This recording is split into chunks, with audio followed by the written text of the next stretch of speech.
Calling the meeting to order. This is meeting 128th of the Standing Committee on International Trade, pursuant to Standing Order 1082 and the motion adopted by the committee on Monday, September 16th, 2024. The committee is resuming its study of Canadian women and international trade. We have with us today from the Casa Foundation for International Development, Dr. Oyelade, President. From the District Ventures Capital by video conference, Arlene Dickinson, Founder and General Partner. From Kim Oliver, Policy Analyst, Social and Economic Development by video conference. And as an individual, Helen Bobby Wash, Chartered Professional Accountant. Welcome to you all. Thank you very much for taking time out of your busy days to be with us today. I just need to note that Ms. Dickinson has let us know that she will need to leave after, she's here from 11 till 12. I'm sure many members have anxious to connect with Ms. Dickinson. And the remaining witnesses will be here for the full 2 hours. So we have the one panel for the full 2-hour program this afternoon. We will start with opening remarks and then proceed with rounds of questions. Each member has up to 5 minutes. I will introduce Dr. Oyelade, and I invite you to take the floor. And for up to 5 minutes, please. When you notice that I'm raising my hand, it'll just an indication that the 5 minutes is just about up. Okay? So thank you very much for being here, and I'll turn the floor over to you.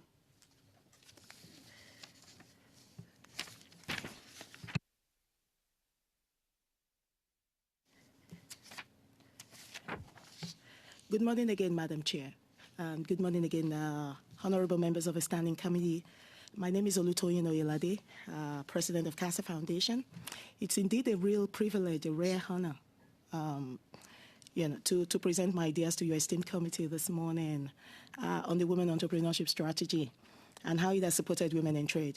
WEST is not just a policy framework, but a roadmap that has unlocked the potential of women entrepreneurs to shape the future of Canadian economy. Moreover, Business Women in Trade initiative, launched much earlier, now managed under the Women Entrepreneurship Strategy, aims to boost women's participation in international trade. Although available data from ISED and Statistics Canada indicates a huge growth in the percentage of women in trade, generally speaking, but the question then is, how well have women in trade really fared when you talk about their contributions to the GDP of Canada?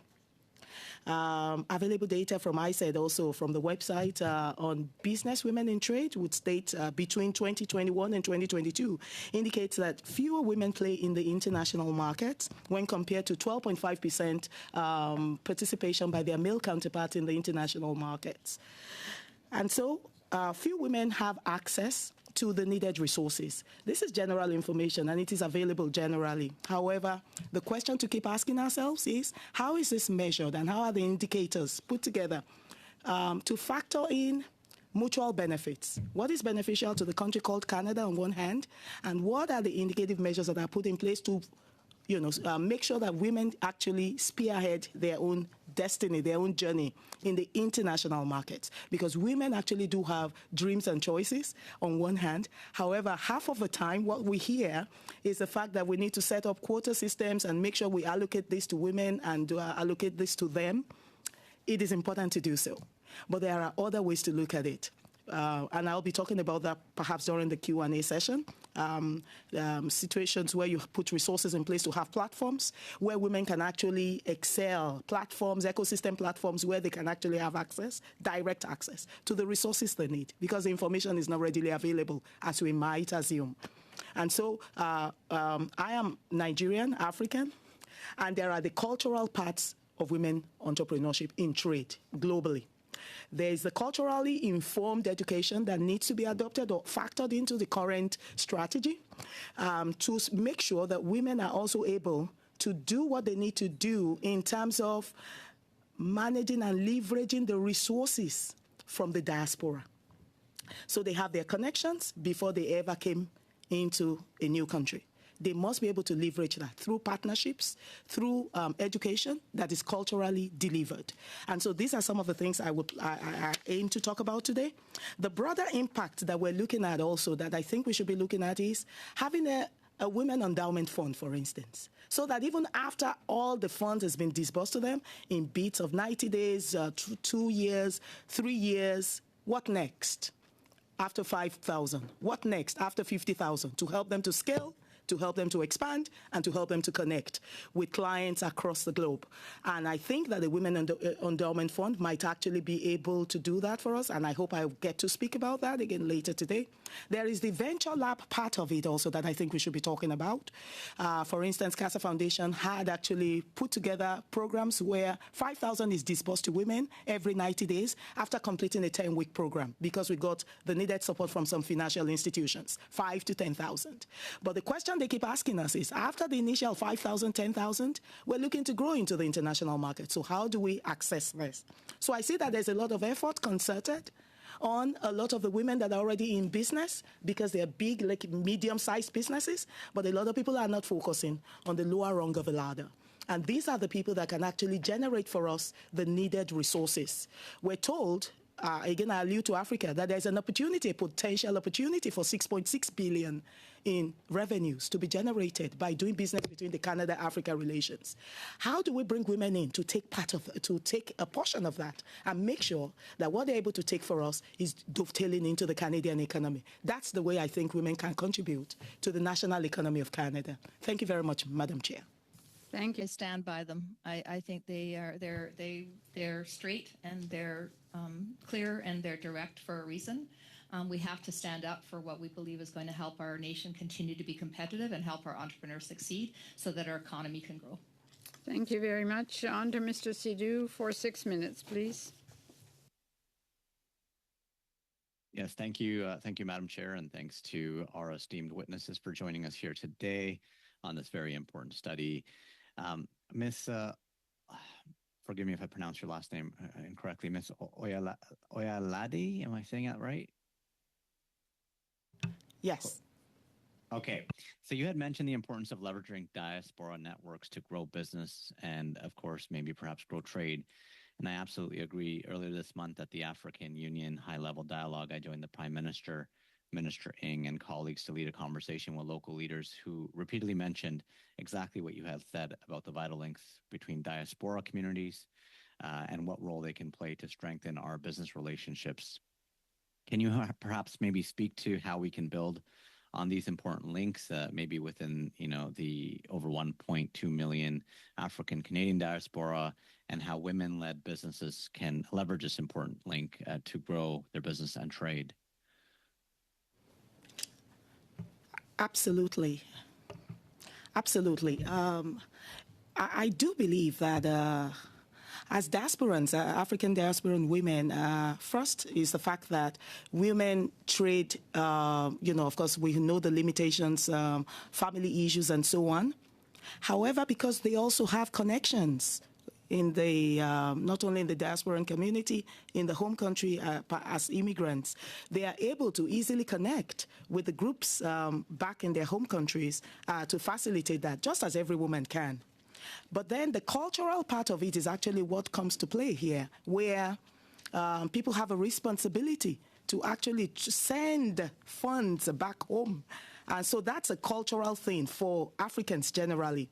Wherever you are, you must pull funds together and send back to your community to make sure businesses are initiated. So that's a cultural thing. I'm not sure about the other cultures. And so we could leverage that as a country like Canada to make sure that instead of just sending a pool of funds left, right, and center with no formalized structure where you can actually capture the amount of funds being shipped out of our country on a daily basis, we can actually turn this into a pool of funds, maybe matched by the government, but, like formalize and put some specific governance structure around monies being shipped out for business purposes. So that's how people initiate their trading activities. You find a partner, whether from your homeland, community, people you did business with before in your profession. Keep in mind again that a lot of professional people are here and they did business before coming into Canada. And so those types of communities are the ones that I believe we can leverage extensively. So I cite a quick example. An architectural firm. My husband is an architect, for instance, trained 30 years before coming into Canada. He had his own firm. He traded for solid 30 years. Came into Canada trying to do the business and get his certification and all of those. However, remember, he had connections back home, building homes, designing buildings, a certified one. So he continues, and they continue to do the business, although he's here. So because this is a design job, he gets to do that, but it's across continents. And so he continues to do that, and they're able to earn some fees and send to him to keep up. That's business for us because whatever funds they make, they bring it into Canada. And I reckon that there are a host of several other businesses in such, in similar activities. We talk about 1.2 million people in Canada. I'm an investment banker myself, so I understand exactly the nuances of venture capital and so on. That's exactly how we raised our first funding for the entrepreneurship hub that we started before we now got our later funding. That all of this can be replicated in different parts of Africa. I understand that. Look, I'm a big believer in leveraging diaspora. I was able to do that prior to politics, building my own business in international trade. And so I think it's important that we learn from these important examples you gave. I'm going to turn now to the witnesses for being with us this afternoon. It's interesting. All of the witnesses almost entirely have spoken about the difficulties, and they have discussed the challenges with regards to access to capital. I want to begin with Ms. Oyelade from the Casa Foundation. You had mentioned earlier in your testimony that you had been in investment banking. I mean, what we've seen is globally women-led startups receive just 2.3% of venture capital funding. How can we scale our programs to address any kind of barriers in venture funding for women-led businesses? Thank you again. Thank you, Madam Chair, for the question. For me personally, I believe that scaling those hurdles will include a certain set of actions. One, the fact that venture studios will become more applicable to women, where you create a platform, ecosystem platforms, where women have direct access that is curated, specifically curated for women. Currently, the structure is not so. It's general, and the barriers are because of the bias, the issues we've spoken to here today. The other witnesses have alluded to the fact that barriers exist because people are so comfortable to dealing with our male counterparts, and that's just the truth. It's there, they enjoy that, and so if you curate specifically venture studios or venture labs, equity venture capital studios, I think that will be a major solution. Why is that so? On those studios, you have access to different resources, mentorship with like-minded people, people watching your back, and so women have difficulty in networking and creating their own board members sometimes because of the domestic family-related issues. At those venture studios, it's where you have people, like-minded people gathered. You can choose your board members from there. You can seek mentorship from there. They become accountability partners to you because there's peer-to-peer accountability because you are within the same group.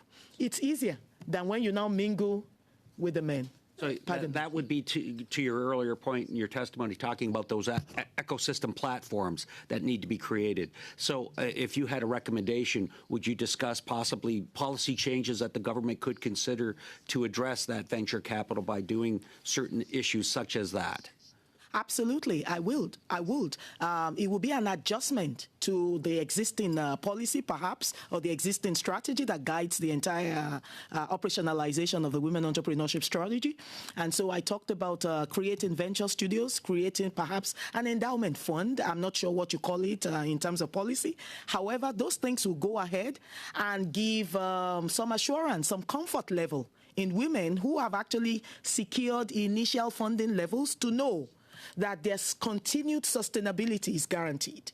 So yes, they've secured the first level of funding, 5,000, 10,000, 50,000, and so on, and they've been able to set up their businesses for the next 2 years. But what happens after 2 years? That's why they keep going down, because after 2 years, the long-term sustainability of those businesses is no longer guaranteed. And at the ecosystem labs and studios is where they can also access easily clients. So you know that sometimes, because it's difficult for women to network in the evening like our male counterparts, they can go golfing at 1 a.m. They can secure mentorship with the male counterparts. Perhaps a spouse might get upset. So at the venture labs secured for women is where they get mentorship from role models who have done successfully well. And I just want to build on some of the testimony of other witnesses with regards to the capital gains tax. Some of these capital gains tax reforms have raised concerns among women entrepreneurs. How might these challenges disproportionately affect women in international trade? And what would be your recommendations to mitigate potential negative impacts? I mean, yeah, there's no gainsaying the fact that there will be some, there will be major impacts on revenues and so on. And the reason is because women are currently struggling to actually build revenues and so on from the businesses they manage. And so because of the limited access to capital and so on, and the limited revenues that are being generated currently, if you impose another set of taxes on those, that would actually negatively impact the current levels of business. And so I believe that there are other ways that that we're currently talking about incentivizing women in trade, women to do business globally, internationally, and so on. I think those will be the direct focus, or those will be my own recommendations, to focus on those areas and perhaps create policies that would possibly reduce the amount or reduce the levels of taxes that will be imposed on the businesses that are not yet flourishing, instead of damaging the little that they have. Thank you very much. Mr. Badaway, for 5 minutes, please. Thank you, Madam Chair. And what I'd like to do today with the witnesses, and I appreciate your coming out and giving your insights, is receive actionable insights. This meeting is not our meeting. This is your meeting. And we have analysts here, or an analyst here, that we depend on to take your insights and, of course, make that as part of the final report. And, of course, recommendations will come out of that, and we would expect a response from the minister. So I'm going to throw out an open-ended question to all of you to receive those insights for the analysts to come up with some of those recommendations. So given that the challenges faced by women entrepreneurs in accessing international markets, and this is all about Canadian women and international trade. So with that, accessing markets such as financing, trade networks, what targeted measures or programs do you all believe could help reduce these barriers and enable more equitable participation of women-led businesses in global trade? I'll start off with Ms. Oyelade, if you want to go first. Thank you again very much for your question. Thank you, Madam Chair. Creating, making some adjustment on the current strategy is important in the following areas, I believe. One, the venture studios that I mentioned is one. Secondly, cultural trading, tailoring, curated tailoring of the type of education. Everybody talks about digital literacy, financial literacy programs, and so on. But, the way people understand these programs are different one from the other, depending on the culture you come from. And so it should be culturally tailored to the needs of the women. Because what I understand to be financial literacy, it's general, for sure. However, it might be different from how somebody from Asia understands it. For me, financial literacy is actually pulling together funds and making sure my family succeeds with it. It's not general as you might expect sometimes. So it could be that, curated, to the needs of the women. We're talking about capacity building for women. Capacity building in terms of, women are not incapable of running these businesses, as I must mention. I had to write an article. The honourable gentleman said, Blake, I think that what gets measured is what gets done. And so if we're able to identify some specific commodities that we can tie to that and say, here are the major items that we are known for here, can we have women in business and trade who are able to replicate and take this globally for us?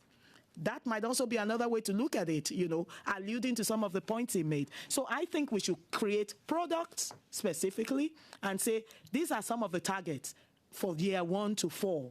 Let's take this internationally. And they are well needed. Tech and so on. And if I may, I want to get to the other two before. Okay, thank you.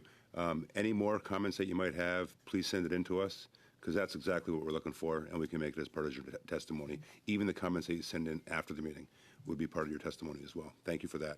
Ms. Bobby Wash. Of the challenges you face, particularly representing businesses and knowing, I'm sure, a great deal of entrepreneurs in the North that are suffering unique challenges relative to the geography. Canada is the second largest country in the globe.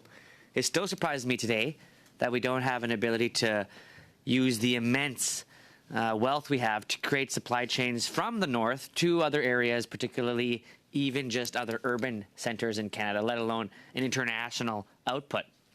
Some of those challenges are unique to the North, in particular the more recent issues relative to climate change. How has climate change impacted entrepreneurs in your region, and how are they overcoming those barriers? I think climate change is impacting everyone, not only in the North. Oyelade, if we can ask some questions about relative to the training that you're making recommendations for, the training that could, I think, assist in what is, I think, a cultural competency is what you're talking about. Ensuring that agencies, particularly federal agencies, or even private agencies that are seeking to attempt to work with particularly businesses that you represent, that they're going to have challenges relative to cultural sensitivity, cultural understanding, cultural awareness. Why is it so important to have that kind of training, you think, in particular for government officials when dealing with supply programs like the Women Entrepreneurship Fund? Thank you again. Thank you for the question. As I mentioned earlier, because of the divergence and the diversity that exists, we're diverse people. And so definitely people learn differently, but the cultural issues even bears more importance in that. Let me quickly cite an example. When you look at a general, regular African woman in business, we're trained not to borrow. That's our background. And so when you come into a country that actually thrives on the credit system, that's a taboo from where we came from. Just for me to quickly allude to that.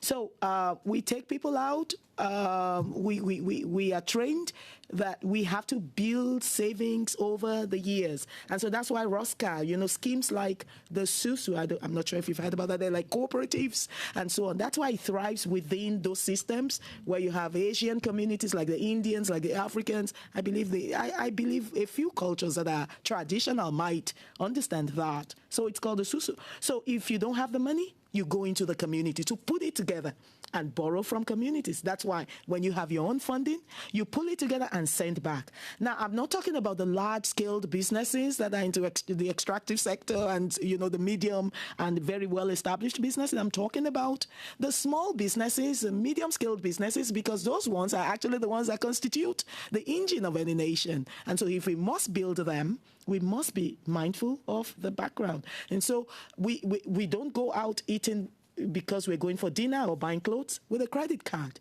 until you are told and lectured that you need to build a credit history for you to even be able to access the resources in the land. And so that's why we now have to retrain ourselves. But then you find that averagely, generally speaking, that's the culture. So if you now generalize the training for everyone and say, this is the way you understand it to be, this is how it should be, I'm saying no. I wasn't raised to be that way. I don't spend money that I don't have. But then now we've learned to understand how that works and then maybe pay back after a while. Training that you're making recommendations for, the training that could, I think, assist in what is, I think, a cultural competency is what you're talking about. Ensuring that agencies, particularly federal agencies or even private agencies that are seeking to attempt to work with particularly businesses that you represent, that they're going to have challenges relative to cultural sensitivity, cultural understanding, cultural awareness. Why is it so important to have that kind of training, you think, in particular for government officials when dealing with supply programs like the Women Entrepreneurship Fund? Thank you again. Thank you for the question. As I mentioned earlier, because of the divergence and the diversity that exists, we're diverse people. And so definitely people learn differently, but the cultural issues even bears more importance in that. Let me quickly cite an example. When you look at a general, regular African woman in business, we're trained not to borrow. That's our background. And so when you come into a country that actually thrives on the credit system, that's a taboo from where we came from. Just for me to quickly allude to that. So we take people out. We are trained that we have to build savings over the years. And so that's why ROSCA, schemes like the SUSU, I'm not sure if you've heard about that, they're like cooperatives and so on. That's why it thrives within those systems where you have Asian communities like the Indians, like the Africans. I believe a few cultures that are traditional might understand that. So it's called the SUSU. So if you don't have the money, you go into the community to put it together and borrow from communities. That's why when you have your own funding, you pull it together and send back. Now, I'm not talking about the large-scaled businesses that are into the extractive sector and, the medium and very well-established businesses. I'm talking about the small businesses, the medium-scaled businesses, because those ones are actually the ones that constitute the engine of any nation. And so if we must build them, we must be mindful of the background. And so we don't go out eating because we're going for dinner or buying clothes with a credit card until you are told and lectured that you need to build a credit history for you to even be able to access the resources in the land. And so that's why we now have to retrain ourselves. But then you find that averagely, generally speaking, that's the culture. So if you now generalize the training for everyone and say, this is the way you understand it to be, this is how it should be, I'm saying no. I wasn't raised to be that way. I don't spend money that I don't have. But then now we've learned to understand how that works and then maybe pay back after a while because your mom will give you a beating. You don't want that. So those are the nuances. And we must understand those intersectionalities and kind of wrap them into the maybe whatever, the policies and so on. And that's why it's important to do that. I hope that answers your question. Yeah, I hope it did too, because we certainly gave you sufficient time to make sure you make the point. So thank you so much. Mr. Martel for 4 minutes, please. Oui, merci, Madame la Présidente. Thank you, Madam Chair. For you and one for Mr. Baldinelli. Perfect. Okay. Okay, merci. Thank you. So my first question will be for you, Ms. Oyelade. Am I pronouncing it okay?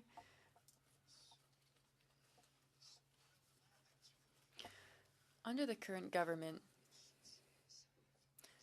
the support programs seem to support symbolic help instead of real tangible support on the ground. So I would like to hear what advice you would have for us to create more targeted, tangible support from the government that is more viable for entrepreneurs.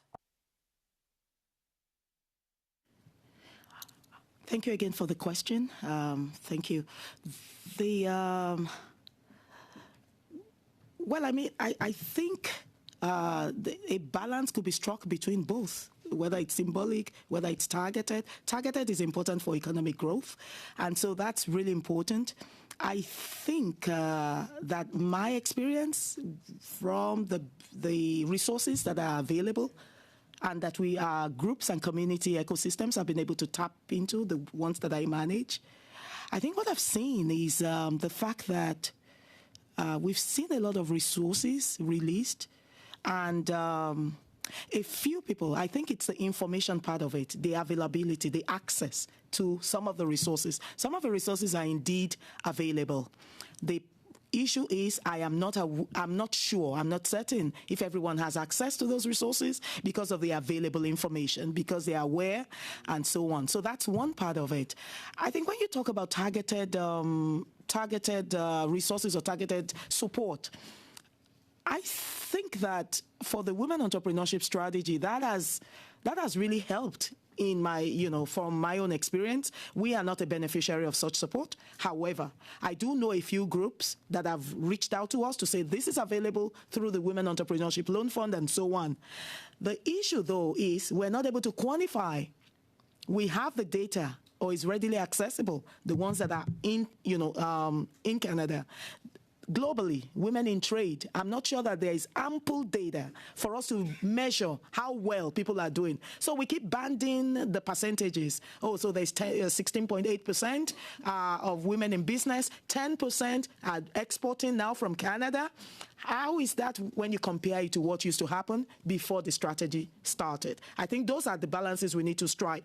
The other part of it, so if we're able to measure that effectively, then we'll know where the gaps are coming from, and then we'll know how to deal with those gaps based on the inputs today.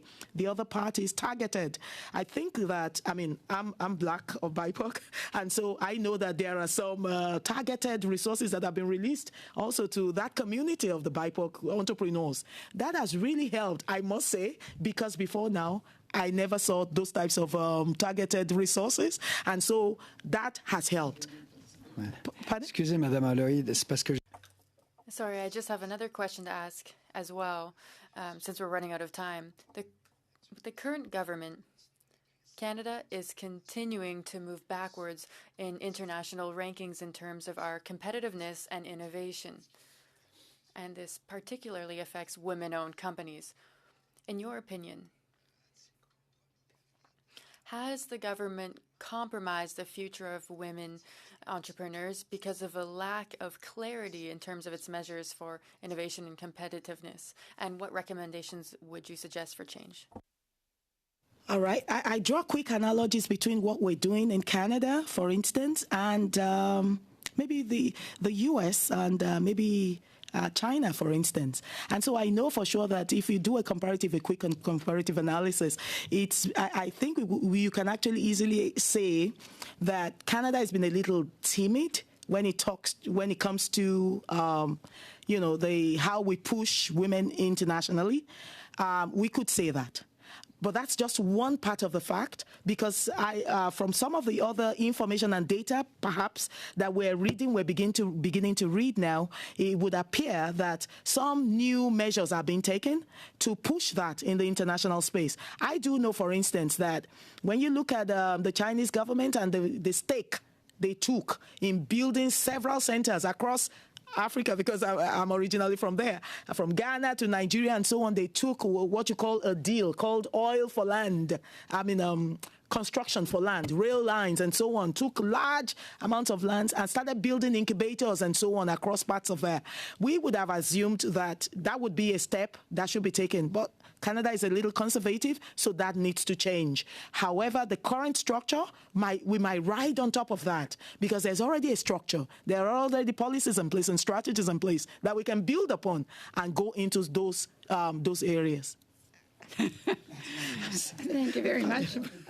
You have used Mr. Martel's time, but, I'm going to give Mr. Baldinelli that 1 minute he was asking for. Well, thank you, Madam Chair, and thank you, Ms. Oyelade, for your time. And I'm just going to build on what my colleague had talked about. You spoke about tailored programs, addressing some of the key cultural differences that exist amongst women entrepreneur groups. But, as a board member that serves in both Africa and North America, what key differences do you see in supporting women in international trade between these regions? Are there key or are there best practices that we could adopt from other regions to apply here? Absolutely, and thank you again for your question. Absolutely. If you look at, some of the corporations, the way they're structured, there are a few things. I think it's a flexibility of ideas, generating innovative ideas. The platforms where you can easily, readily submit your papers to, like we're being allowed to do today, but not at government level. It will be at the organized private sector level, the non-profit levels, because people have access to those sources, to those platforms. And I think we need to be more open-minded as to how we allow contributions of ideas, concepts, and so on, and allow people to build on top of that, whether it's at organized private sector level or corporate level, I think. Thank you very much. And again, when you submit in writing some of your thoughts, you might want to cover that one off as well. Ms. Fortier for 5 minutes, please. Thank you, Madam Chair, and thank you again to all of you being here today. Madam Oyelade, I'm hearing you about measuring and data. Do you have specific measures you think we should be taking into account? I understand the general thought of going through with measurements, but do you have specific measures that you think we should move forward with? Yes, and thank you again, Honorable Mone. I would take a cursory look again at the BWIT. That's a Business Women in Trade program. I don't have the full details of that program. However, I understand that program has been in existence for a while. It works, it's tailored to work under the Trade Commissioner services in the regions. And the main purpose would be, like pulling together events, making sure you connect groups together with regionally and with indigenous businesses at those locations. I'm thinking that, just as a business person, that a lot of the people who really want to do business internationally perhaps might already have an idea of what they're looking to do. The primary expectation might not really be getting connected with businesses on ground, but actually having somebody hold their hands and support with some funding and capital to make sure that they get an inroad, like open doors, and make sure that you connect us instead of organizing events and so on. And so we were thinking that aside from the Trade Commissioner services, if those BWIT teams can actually be saddled with the responsibility, with specific targets of helping not just to connect or holding events, but actually creating some capital for people also to go in, because it's a fund. But I think the fund has to do with the people themselves on ground organizing, but measuring, making sure that they get details, more data. How many businesses have we supported? How many of them actually did partnership or were able to get into some partnerships? That becomes an indicator that could be measured over time, and then we can get more data. So we could take it up, because the name, as the name depicts, they're supposed to be supporting the business women in trade. So I'm not sure if that is being done. That's what I meant. Thank you for that. And a question for all witnesses. What do you think of the tool of trade missions? I know that our government has done many trade missions. Just wondering if that would entice women to participate more on the global scale. So first of all, trade missions, is it a good tool? And second, if so, how do we entice women to participate to these trade missions that are made available? I'll start with Oyelade. Well, for me, I think it will be the affordability, the cost. Because a lot of the businesses that we're talking about are still at that level where some of them are still struggling, and they will think twice about sorting out their businesses and so on internally before going international. And so it's not that they're not at the stage where they can actually expand internationally. It's just that priorities are different depending on the timing. Right. We've completed 3 rounds. Does anyone have one question that's just burning to be answered? We will be receiving information in writing from pretty much all of our witnesses today. So If everyone's okay with it, I will thank the witnesses so much. This has been such an interesting study, and I think we are all learning a tremendous amount from all of our great witnesses. So thank you all for taking the time to be with us today and for your information, and we look forward to your written reports. Okay, thank you very much. I will move Okay, thank you. On Thursday, we're dealing with softwood lumber. And on December 2nd, we're dealing with softwood lumber and emissions. So we'll do 1 hour on each one. Okay? Meeting adjourned.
Miss Dickinson in Budget 2020.